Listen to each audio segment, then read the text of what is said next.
I'm currently staying in a remote part of the United Kingdom and taking a break from working, which means more time to pursue my hobbies, one being photography. I had scoped out a creepy-looking tree formation in a nearby forest and set my camera and tripod up as the sun was coming down, for that extra creepy vibe. As I'm happily taking photos, I see a woman pass the entrance to the arched trees. This woman had parked her car next to mine when I arrived. She went past a couple of times, looking at me for prolonged periods each time she passed. I assume she wants to come up this path, but sees that I'm taking photos and decides to walk elsewhere. Approximately 5 minutes go by, and she appears again, this time walking towards me, dragging her left side slightly with this strange limp. She stops once and stares at me for a few seconds, then starts walking towards me again. I ask her if she's okay. I'm starting to put my camera away at this point and readying my tripod to use for self-defense if necessary, because the vibe I'm getting is way off. She starts grunting at me, then stops and stares again. At this point, she is close enough for me to realize that she's actually a man in women's clothing, wearing a wig. An uncomfortable moment passes, and she starts grunting again, walks towards the edge of the path, grabs a pile of leaves, and starts throwing them around. She grunts some more, and then walks off aimlessly into the forest. I call my friend to tell her what has happened, and ask that she stays on the phone in case this person comes back. I'll just take a couple more photos, and then I'm out. For a good 10 minutes, I hear the crunching of leaves circling me in the forest, and convince myself that it's the wildlife. Then, silence. I take the photos, and I haven't seen or heard the person for around 15 minutes now, so I assume I'm safe. I leave the path and see that the car is gone. However, I quickly notice that there is a man walking towards me from the entrance. It's the same guy. He has changed into men's attire, and as he walks past me, he shoots me a grin that sends shivers down my spine. I don't scare easily, but this guy just gave off all the wrong signals, causing this overwhelming feeling of dread to wash over me.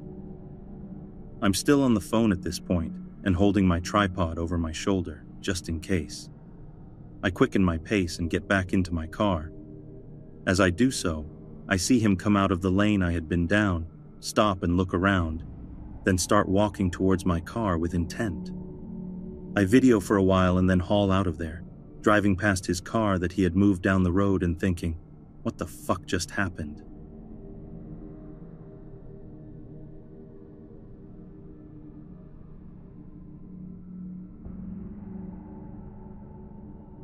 I was back home for the summer for the first time in a year after starting university.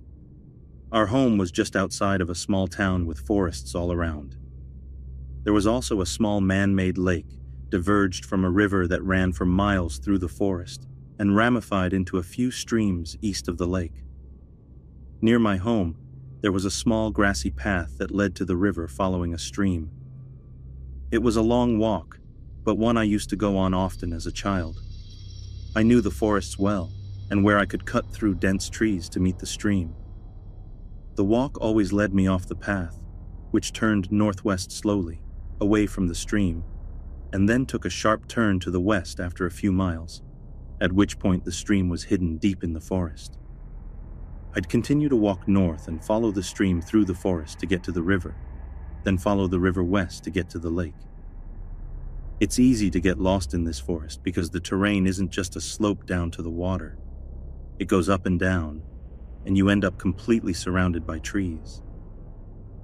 I'd spent many days wandering around there alone or with my dad over the span of 18 years, never seeing anybody else in the forest. I went there twice that summer, both times alone.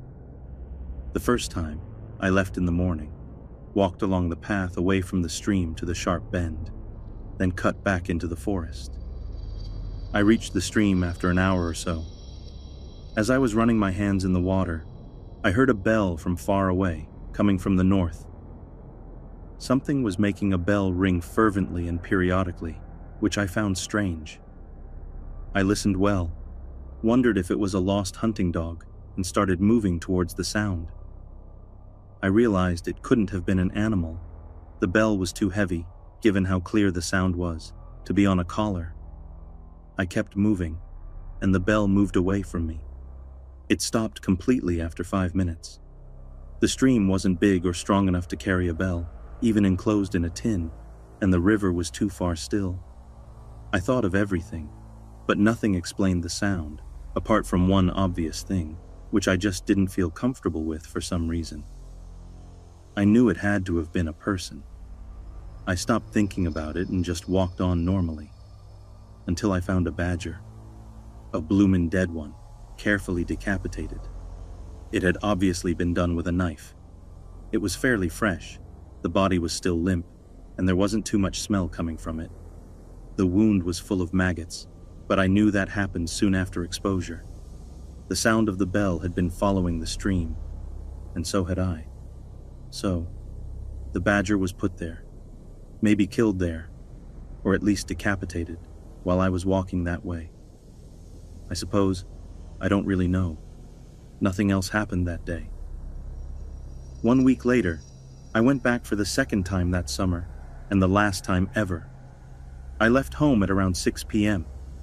I made it to the stream, then walked to the river in an hour, then decided to go back the way I came, because it was getting late and raining quite heavily. The sun set at around 9 p.m. I was walking as fast as I could. The sound of the rain in the trees was surreal and loud. I was somewhat trotting with my head down for a while through the clearest and most open part of the forest when I bumped into something heavy. The smell was sickly. It was the decomposing body of the badger with its head strung to its front paws. That area looked a bit like a ham because of the way it was tied, just swinging from a tree. It was this putrid bag of stench, wet and dripping green liquid. I started gagging. I had some sort of mucus-textured fluid in my hair. It was repulsive. At first, I just stared at it, slightly gobsmacked. Then I started fidgeting violently because I felt like I was drenched in its juices.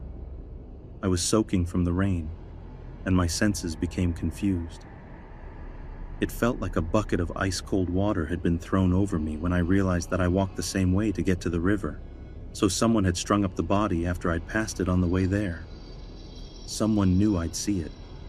So, was someone watching me and running around the forest? Were the faint sounds of branches breaking around me not animals? I looked around and started jogging. I was half running, half walking away from the stream back towards the path for a while, when I heard the bell again. I proceeded to call my dad while running. I told him to meet me on the path where it sharply turns west, the closest part of the path to me, to go as fast as he could, and that someone was in the forest. I can't explain the feeling I had.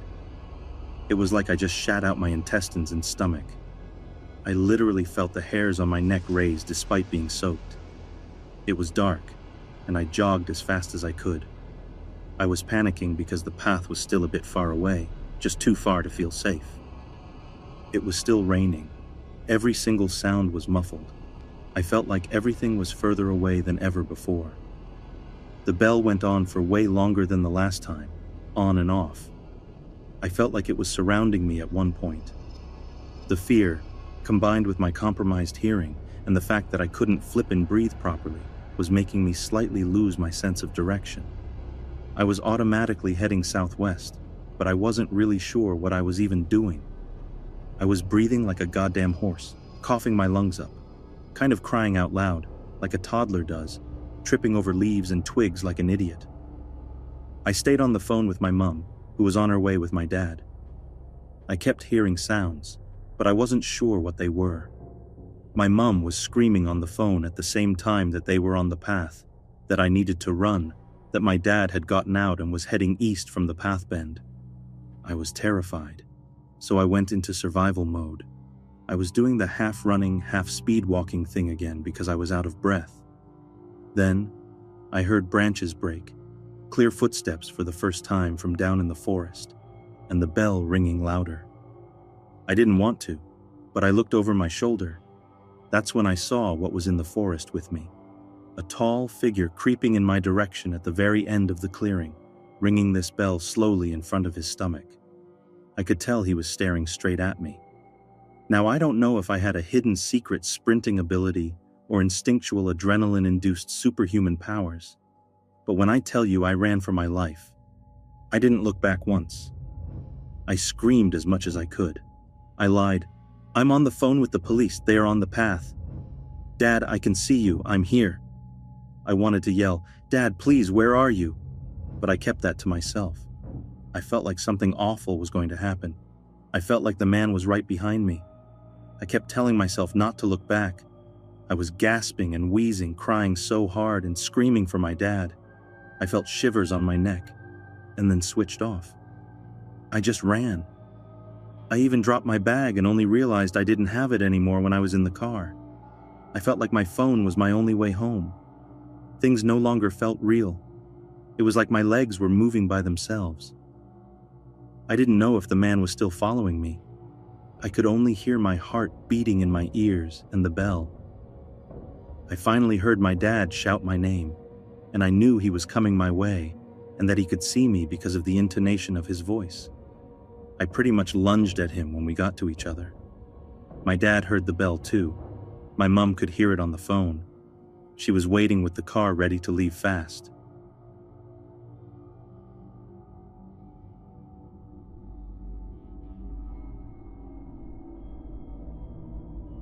This happened to my roommate and me 2 years ago when we drove into the national forest just outside the town we live in.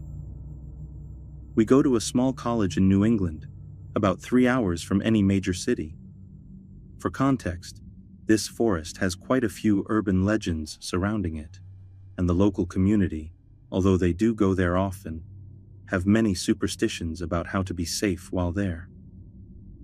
I had just broken up with my partner, and my roommate could sense I was feeling down.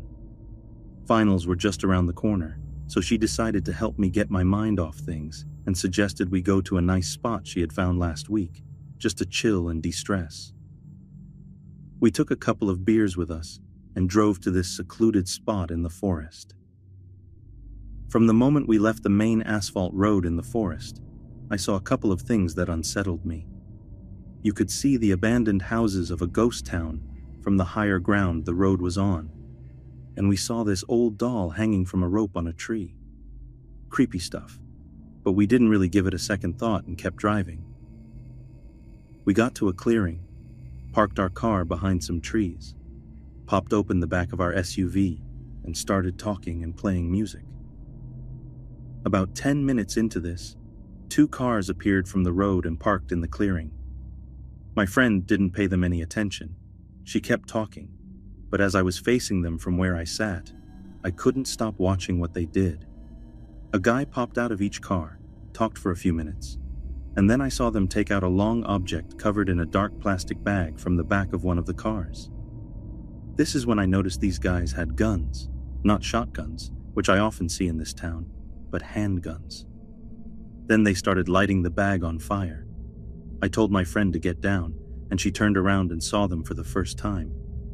Black smoke was rising from the bag, and between trying to keep my head down and steal glances at them, I saw them take out a second object and heard them shoot at it right before they set it on fire.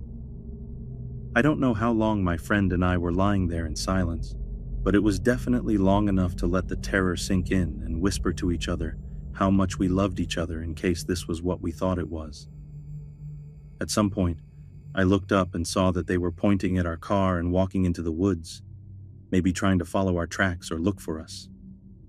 All I know is that right then, I told my friend to jump into the driver's seat and make a run for it.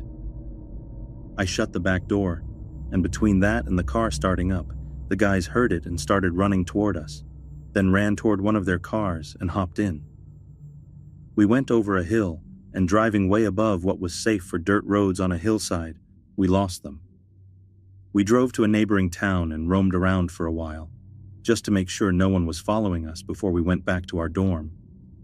That day, we tried to make fun of the whole situation and got really drunk before finally breaking down and crying from knowing we had seen something we were not supposed to. At first, we were terrified of telling anyone, but eventually, we did tell officers on campus who contacted the police. They never found anything.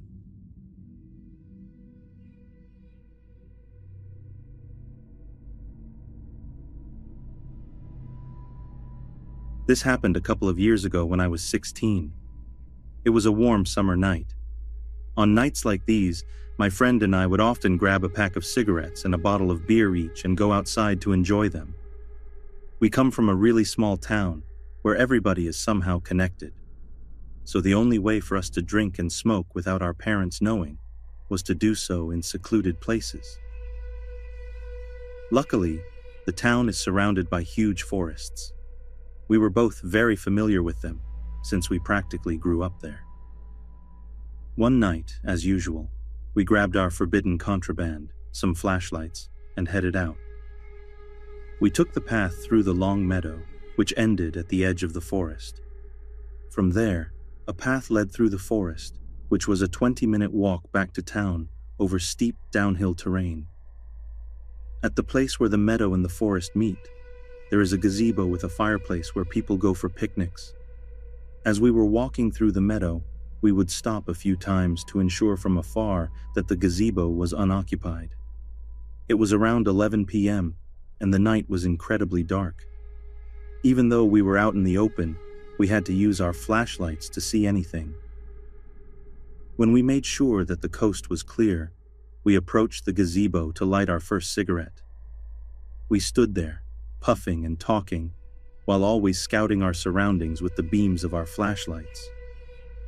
After maybe 5 minutes, we decided to take the path through the forest back to town. We walked about 30 meters, at which point we couldn't see the place where we were previously standing. That's when we heard it. From the gazebo, where we were standing just seconds earlier, came a long, terrifying scream. It sounded as if somebody, a man by the sound of it, was being cut to pieces while still very much alive. The kind of scream that turns your blood to ice instantly. After the first scream, there was a pause for a few seconds. During this whole time, we were both so scared we couldn't even move. Then, it started again, even louder and more terrifying. The second scream snapped us back to reality. Without a word, we just started sprinting through the rough terrain, not once looking back. At this point, I was so pumped up with adrenaline that I couldn't hear anything except my own heartbeat resonating in my ears. We had never run that fast, and we didn't stop until we reached the lights of town. When we finally did, we both just sat on a sidewalk under a lamppost, panting and gasping for air. Nobody said anything for a good 30 minutes, until my friend finally spoke a single but quite eloquent word. Fuck. After a while, we started talking about it. We concluded that either somebody was having fun at our expense, or somebody got really hurt. In the end, we decided to head back there first thing in the morning. But surprise, surprise, there were no signs of anyone being injured or struggling. We decided that it was just someone playing pranks on us. However, to this day, it keeps gnawing at me. Something just doesn't add up. We were standing there for quite some time, so the person must have been very well hidden. On the other hand, it would be almost impossible for anyone to just walk in there without any light since it was so dark. And even if they had some kind of torch, we would certainly have spotted them.